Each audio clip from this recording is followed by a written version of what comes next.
Hi అండి, నమస్తే. Welcome to cook with Manju. ఇవాళ మనము కరకరలాడే క్రిస్పీ రవ్వ దోశ ప్రిపేర్ చేసుకుందాము. చాలా బాగుంటుంది. కాంబినేషన్ వచ్చేసి ఈ రవ్వ దోశకు టమాటా పుదీనా చట్నీ కూడా ప్రిపేర్ చేసుకుందాం. ముందుగా ఒక కప్పు దాకా బొంబాయి రవ్వ తీసుకోవాలి. ఇందులోకి హాఫ్ కప్పు రైస్ ఫ్లోర్ తీసుకోవాలి. ఒక పావు కప్పు దాకా మైదా పిండి తీసుకోవాలి. ఇప్పుడు మనము ఇందులోకి సన్నగా కట్ చేసుకున్న పచ్చిమిర్చి వేసుకోవాలి.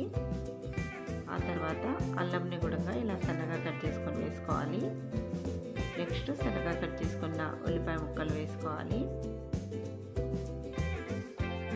తర్వాత కొన్ని మిరియాలు కచ్చపక్కగా దంచుకొని వేసుకోవాలి. ఇందులో కొన్ని చిల్లీ ఫ్లేక్స్ వేసుకోవాలి. తర్వాత కొద్దిగా జీలకర్ర వేసుకోవాలి.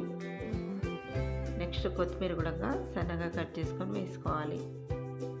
ఇప్పుడు రుచికి సరిపడినంత ఉప్పు వేసుకుందాం. ఉప్పు వేసేసుకొని ఇందులోకి పెరుగు వేసుకోవాలి. ఒక 2 స్పూన్ల దాకా పెరుగు వేసుకున్నాను. మీరు మజ్జిగ కూడా వేసుకోవచ్చు. ఇందులోకి ముందుగా ఒక కప్పు వాటర్ వేసుకొని కలుపుకోవాలి. ఇక్కడ బౌల్ అనేది కొంచెం చిన్నగా ఉంది కాబట్టి నేను వేరే బౌల్లోకి వేసుకొని కలిపేస్తున్నాను. ఇదంతా కూడా ఇందులోకి వేసుకొని మళ్ళీ మనం ఇందులోకి వాటర్ అనేది యాడ్ చేసుకుందాం. మళ్ళీ ఒక కప్పు దాకా వాటర్ వేసుకొని కలుపుకోవాలి. వాటర్ అంతా ఒకేసారి వేయొద్దు, కొద్దిగా వేసుకొని కలిపేసుకోవాలి. ఇలా కలుపుకున్న తర్వాత మళ్ళీ వాటర్ యాడ్ చేసుకుందాం. మొత్తానికి మనము ఒక 4 కప్పుల దాకా వాటర్ అనేది వేసుకోవాలి. ఈ వాటర్ అనేది బాగా పలచగా ఉండాలండి. ఇలా బాగా కలిపేసుకోవాలి. ఈ విధంగా ఉండాలి. కలుపుకున్న తర్వాత మూత పెట్టేసుకొని ఒక గంట సేపు పక్కన పెట్టేసుకుందాం. కడాయి పెట్టేసుకొని ఆయిల్ వేసుకోవాలి. ఆయిల్లోకి కొంచెం జీలకర్ర వేసుకోవాలి. కొన్ని మెంతులు వేసుకోవాలి.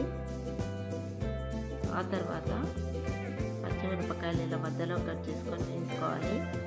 ఇందులో పుదీనా వేసుకోవాలి. వేసుకొని ఈ పుదీనాను పచ్చిదనం పోయేంత వరకు కాసేపు వేపుకోవాలి. ఇలా వేగిన తర్వాత పక్కన పెట్టేసుకొని ఇప్పుడు టమాటాలు వేసుకొని ఒకసారి కలిపేసుకోవాలి. ఇలా మెత్తబడ్డ తర్వాత ఇందులోకి కొంచెం పసుపు వేసుకోవాలి. కొద్దిగా చింతపండు వేసుకోవాలి. ఇది మళ్ళీ ఒకసారి కలిపేసుకుందాం. ఇప్పుడు ఈ పుదీనాను మిక్సీ జార్లోకి వేసుకోవాలి. ఇందులో కొన్ని వెల్లుల్లిపాయలు వేసుకోవాలి.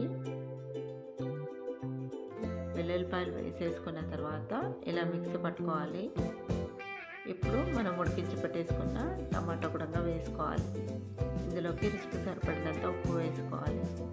వేసుకొని ఇలా మిక్సీ పట్టేసుకొని ఒక బౌల్లోకి తీసుకోవాలి చట్నీని. తర్వాత పోపు కోసం ఆయిల్ వేసుకొని ఆయిల్ ఎక్కిన తర్వాత ఇందులోకి జీలకర్ర ఆవాలు వేసుకోవాలి. ఆ తర్వాత ఇప్పుడు ఇందులో కొంచెం ఇంగువ వేసుకోవాలి.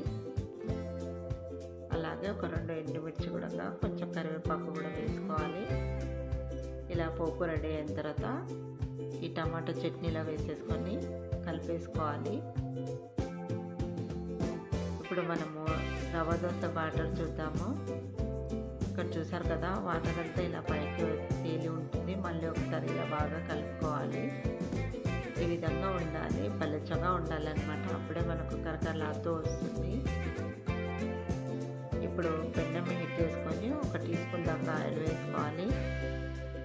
పెన్నంకంతా ఈ ఆయిల్ అంతా మంచిగా ఇలా స్ప్రెడ్ చేసుకోవాలి. ఇప్పుడు ఒక బౌల్ కానీ గ్లాస్ కానీ తీసుకొని మనం ఇలా దోశ వేసేసుకోవాలి. పలచగా వేసుకోవాలన్నమాట. కొంచెం ఇలా పైనుంచి వేసుకున్నామంటే పలచగా వస్తుంది. ఈ రవ్వ దోశ కొంచెం మనకు కాలడానికి టైం పడుతుంది. మంచిగా కాలాలన్నమాట. కొంచెం ఇలా తడి అనేది ఆరిన తర్వాత ఒక టీ స్పూన్ దాకా ఆయిల్ వేసుకోవాలి. ఆయిల్ వేసేసుకొని కొంచెం కలర్ చేంజ్ బ్రౌన్ కలర్ వచ్చేంత వరకు కూడా మీడియం ఫ్లేమ్లో ఈ దోశని కాల్చుకోవాలి.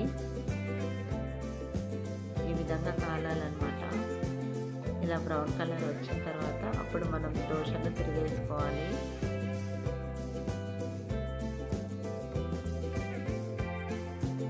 ఇప్పుడు ఇలా దోశ తిరిగేసుకోవాలి.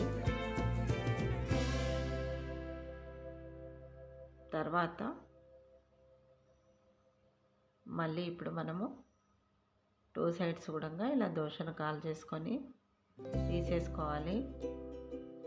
చూసారు కదా, రవ్వ దోశ రెడీ అయిపోయింది. చాలా అంటే చాలా టేస్టీగా ఉంటుంది.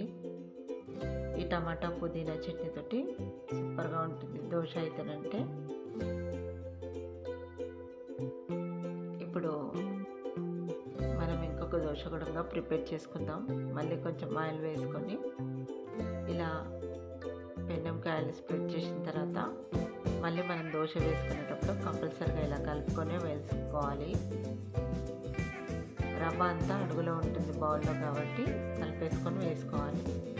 దోశ కాలిన తర్వాత ఆయిల్ వేసుకోవాలి. కొంచెం దోశ మంచి బ్రౌన్ కలర్లో కాలాలన్నమాట.